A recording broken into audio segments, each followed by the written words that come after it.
अस्सलामुअलैकुम दोस्तों।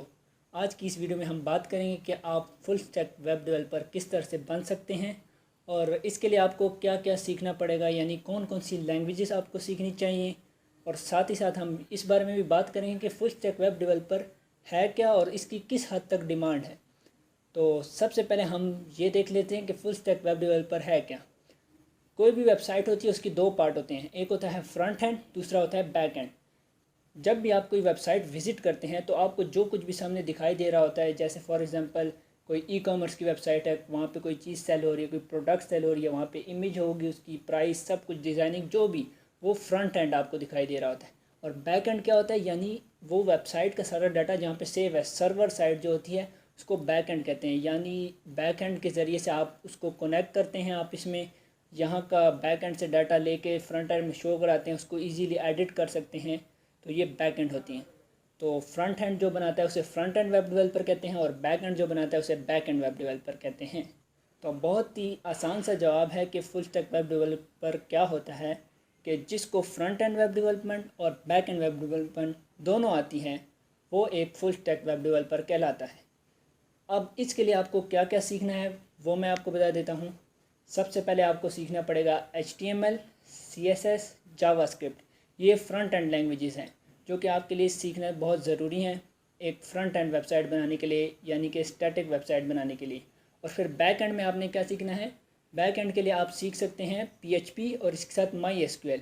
ये सर्वर साइट के लिए आपको यूज़ होता है, बैक एंड में यूज़ होती हैं, जो कि एक बैक एंड डेवलपर को आती हैं।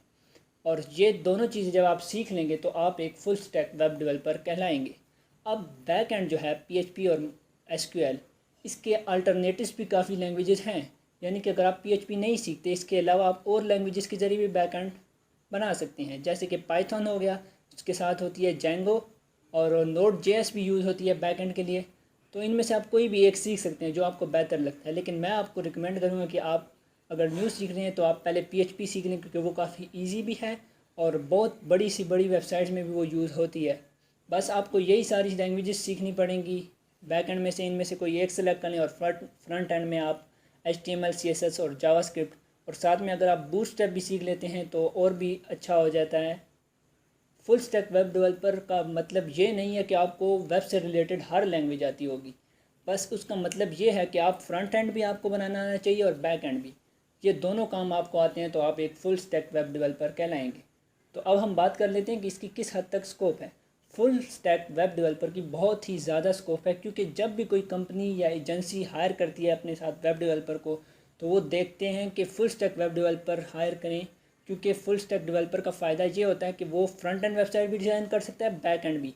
वो दोनों काम अच्छे तरीके से कर सकता है। वो जानता है कि कहाँ पे मसला है, तो उसी के मुताबिक वो उसको सॉल्व करता है। वो एक टीम को लीड कर सकता है और अकेले इंडिविजुअली भी वो एक अलग से वेबसाइट बना सकता है, उसको किसी दूसरे बंदे की ज़रूरत नहीं पड़ती। इसलिए इसकी बहुत ज़्यादा डिमांड है। आप एज अ फ्रीलांसर भी बहुत ज़्यादा इससे पैसा कमा सकते हैं, बहुत ज़्यादा अर्निंग कर सकते हैं।